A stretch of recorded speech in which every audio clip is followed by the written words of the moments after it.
Everyone, this is Veronica and आज हम बात करने जा रहे हैं सुमन जी से। जैसे कि आप सबको पता है, यूपीएससी का रिजल्ट अभी आया है और सुमन जी का रैंक जो है वो 508 जो है इन्होंने हासिल किया है। So welcome to study IQ and congratulations. Much Veronica, thank you. बहुत अच्छा लगा हमको आपसे बात करके, और मेरी तरफ से, मेरी पूरी टीम की तरफ से आपको बहुत बहुत बधाई। सबसे पहले जानना चाहूंगी कि कैसा फील हो रहा है, ये फीलिंग सिंक इन हो गई आपको? हाँ, I am feeling fine. Only sink in होने में तो थोड़ा टाइम ही लगता है, क्योंकि काफी टाइम से वेट भी कर रहे थे रिजल्ट का कि आने वाला है, तो एंजाइटी फैक्टर रहता है। बट ठीक है, यस, ओके। Feeling happy. आपके एजुकेशनल बैकग्राउंड के बारे में जानना चाहूंगी कि आप कहाँ से हैं और आपने कब प्रिपरेशन जो है वो शुरू किया?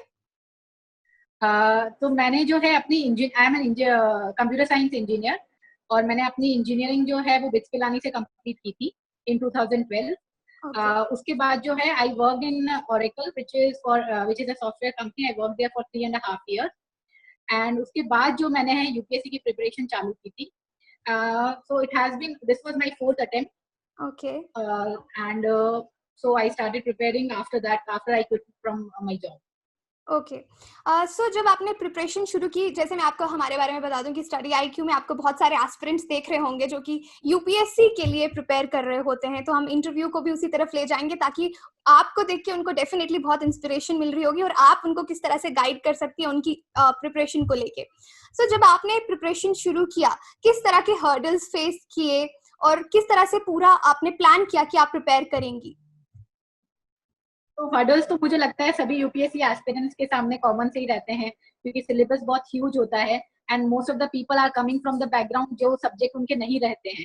फॉर एग्जाम्पल, मैंने बताया कि मेरा भी इंजीनियरिंग बैकग्राउंड था, तो humanities background, and then we take a completely different optional, क्योंकि जैसे computer science was not even an optional, और अगर कई बार होता भी है तो वो इतना वास्ट होता है कि many of engineers try to opt for an another optional. तो ऑल ऑफ ए सडन आपको नई चीजें पढ़ने को पूरा मिलता है, and then the vastness of the subject which is there, तो एकदम से आप you feel overburdened with so much of information, and from where to read, what not to read. So I think every UPSC aspirant just faces the same challenges, so I was also facing the same. Okay. तो prelims के से शुरू करते हैं कि prelims की जो तैयारी है उसके लिए आपने कैसे प्रिपेयर किया और क्या सजेशंस आप एस्पिरेंट्स को देना चाहेंगी? तो प्रीलिम्स के लिए तो मेरा मेजर फोकस जो रहता है वो प्रीलिम्स का एक ही था कि ज्यादा से ज्यादा क्वेश्चन पेपर सॉल्व करना। तो मैंने जो है पूरा हमेशा से फर्स्ट टाइम से ही मेरा जो है ज्यादा से ज्यादा टेस्ट पेपर लगाने का था। तो इनसाइट्स ऑन इंडिया की जो वेबसाइट है ऑनलाइन, और उन्हीं का जो है टेस्ट सीरीज भी आता है उसके बाद में, I have found that to be the most useful one. और मेरा ऐसा था, every what first thing I would like to say to every aspirant is don't follow what I am saying or what I followed. Right. You can just take whatever fits for you. So ये मेरे को ठीक लगा था, because जैसे मेरा पढ़ने का तरीका था और जैसे उनका टेस्ट लेने का था वो सिंक इन हुआ था। तो what I was doing is, मैंने पूरा इनसाइट्स ऑन इंडिया के टेस्ट पेपर्स पहले फर्स्ट अटेम्प्ट में तो मैंने उनका ज्वाइन भी कर लिया था, and from the next attempt, क्योंकि मटेरियल ऑनलाइन अवेलेबल होता मार्केट में, so I used to buy the test papers and used to give their test papers. So that was the one most important thing which help me during my prelims. वो सब तो करना ही है, जैसे basic NCERTs पढ़नी है, और basic vision IAS का जो मटेरियल आता है, which is compiled current affair के नोट्स हो जाते हैं, बिकॉज आफ्टर इतना टाइम नहीं मिल पाता है कि हम सारा पढ़ पाए, तो विजन में काफी कंपाइल्ड मिल जाता है।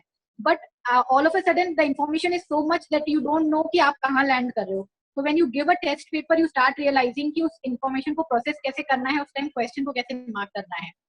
तो that test series help me a lot. और मैं कई ज्यादा ना लगाने की वजह से नहीं लगाती थी, एक ही टेस्ट सीरीज के 30 या 40 टेस्ट आते हैं उसके, so I used to give it, and उसी को बार बार रिवाइज करती थी कि मेरी कहाँ मिस्टेक्स हो गई हैं, कौन से क्वेश्चन मैंने फर्स्ट में गलत किए थे, तो उन्हीं को मैं अलग से मार्क कर लेती थी, and I used to just do that only.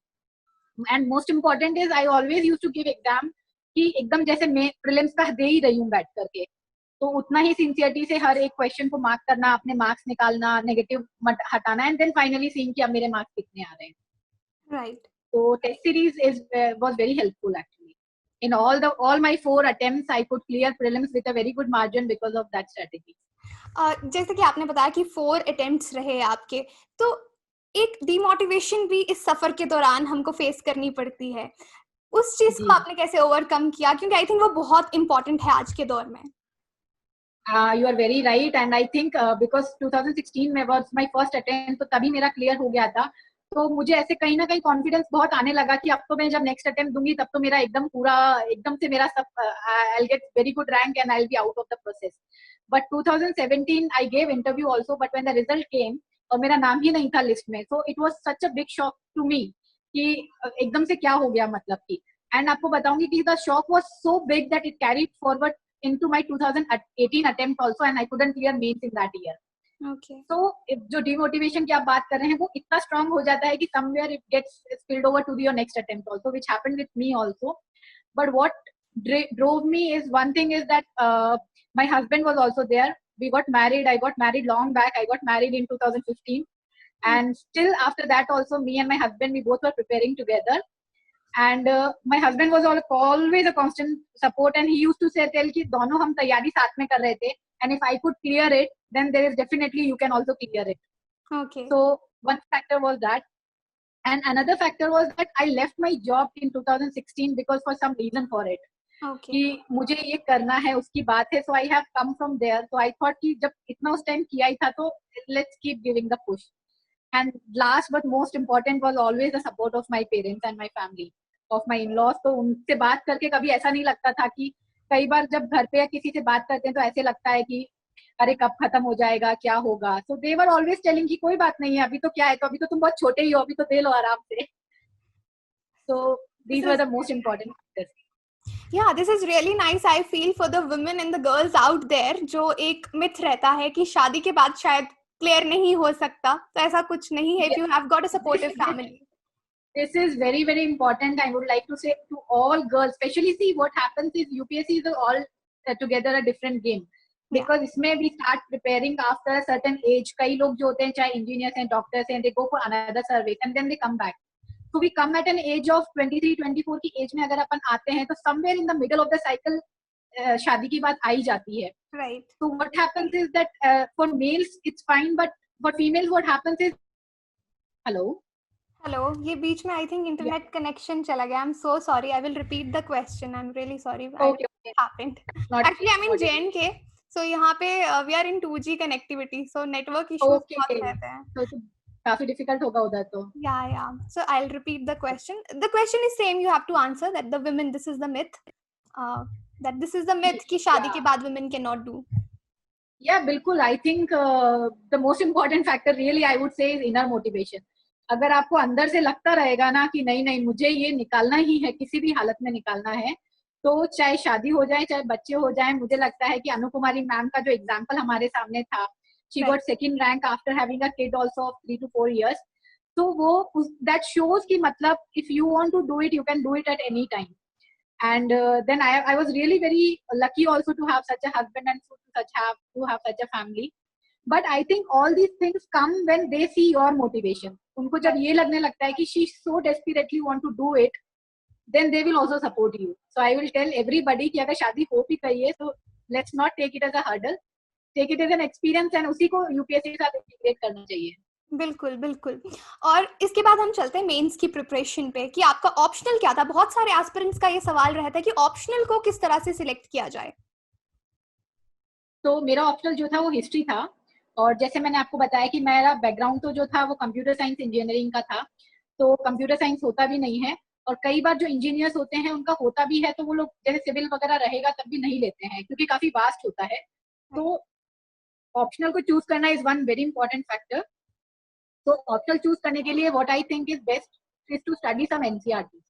जो भी आप एनसीईआरटी पढ़ लीजिए कभी, जैसे सोशियोलॉजी लेना है तो आप सोशियो की पढ़ के एनसीईआरटी पढ़ लीजिए, ज्योग्राफी लेना है तो ज्योग्राफी की 3-4 एनसीईआरटी पढ़ लीजिए. तो इस तरीके से आप, जैसे मैंने हिस्ट्री की जब पढ़ी थी then I started liking it कि मुझे पसंद आ रहा है और मैं खुद से पढ़ पा रही हूँ. बिकॉज आपको ये देखिए कि most of the time you will have to study your optional, और भगवान ना करे पहले दूसरे अटेम्प्ट में सेलेक्ट नहीं होता है. जैसे मेरे को 4 साल हो गए, तो if I don't like my optional तो 4 साल उस अटेम्प्ट उसके साथ निकालना बहुत मुश्किल काम हो जाता है. एग्जैक्टली. तो you should like your optional very much, और थोड़ा बहुत वास्ट भी नहीं होना चाहिए that you are not able to complete between the period of prelims and mains. तो ये सब फैक्टर्स देख करके I took history as an optional. Okay. So time management की जहाँ तक बात आती है मेंस की प्रिपरेशन के दौरान, तो किस तरह से ये प्रिपरेशन का सफर जो है वो चलना चाहिए? एक जनरल सजेशन या फिर आपने क्या फॉलो किया? तो जनरली तो देखिए यही होना चाहिए कि अब प्रीलिम्स जब आने लगता है तो प्रीलिम्स के 1 महीने 1.5 महीने पहले आपको धीरे धीरे प्रीलिम्स के पूरे मोड में आ जाना चाहिए और आप प्रीलिम्स के क्वेश्चन पेपर सॉल्व करें और वो रखें। बट उससे पहले आपको ध्यान रखना चाहिए कि प्रीलिम्स और मेंस के बीच में टाइम जो होता है that is only around 3 months and that is extremely small amount of period, so your mains syllabus should be at least once completed before your prelims preparation. Right.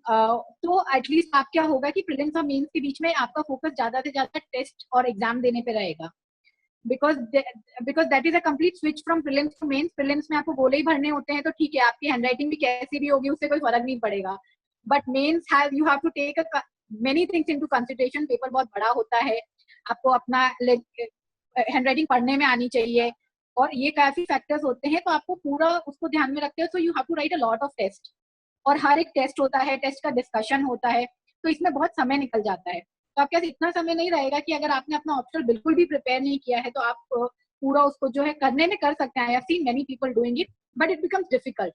Right. तो थोड़ा सा आपको पहले प्रिपेयर रहना चाहिए and then after prelims you can start giving your test series in few days only.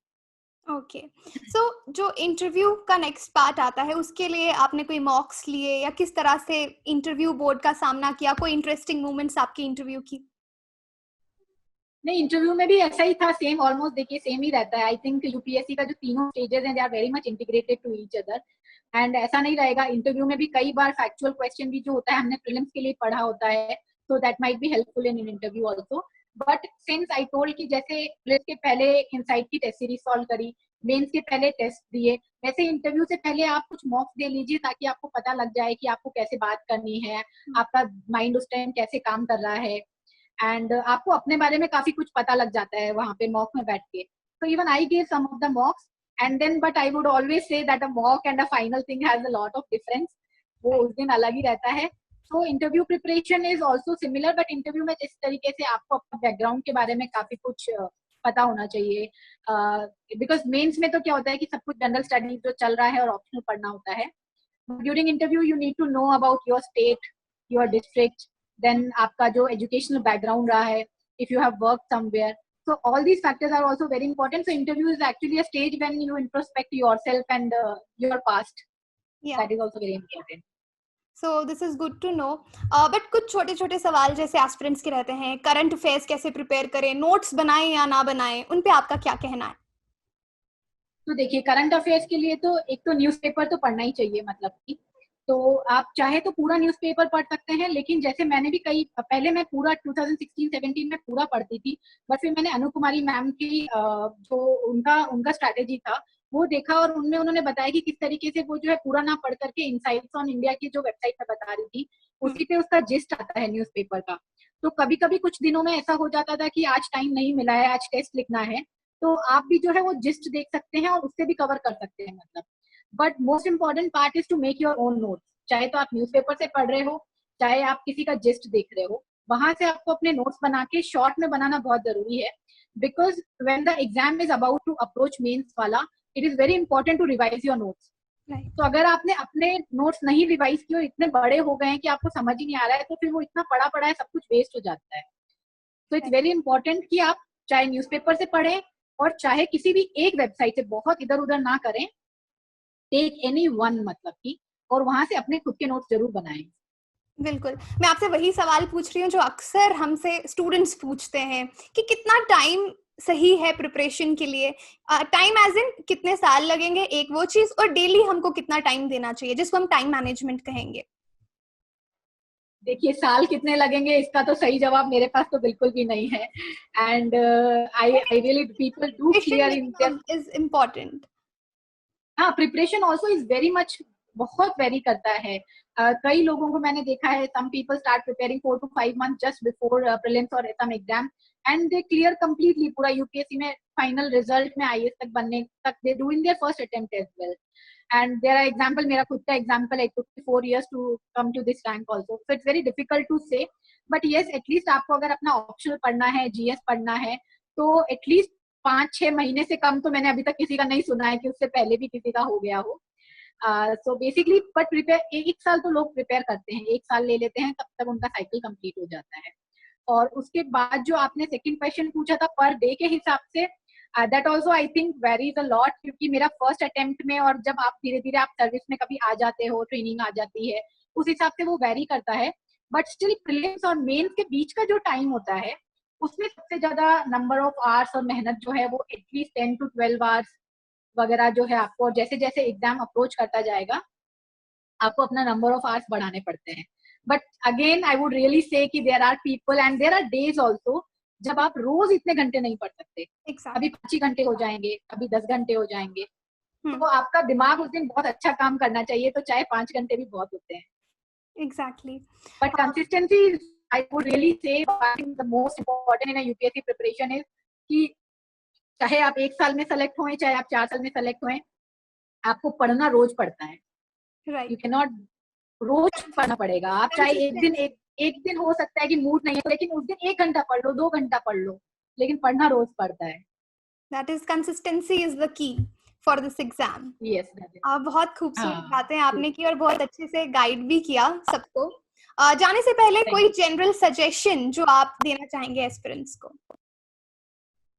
मैं तो बस यही कहना चाहती हूँ कि अगर आपको मतलब सक्सेस और फेलियर के इसके हिसाब से अपने आप को कभी जज नहीं करना यूपीएससी में। मतलब कि मेनी टाइम इट हैपेंस कि हम फर्स्ट अटेम्प्ट में फेल हो गए या सेकंड में फेल हो गए, and I would really not even call it as a failure. It is such a big process कि फाइनल डे की रिजल्ट के हिसाब से हम इसको फेलियर या सक्सेस नहीं कह सकते हैं।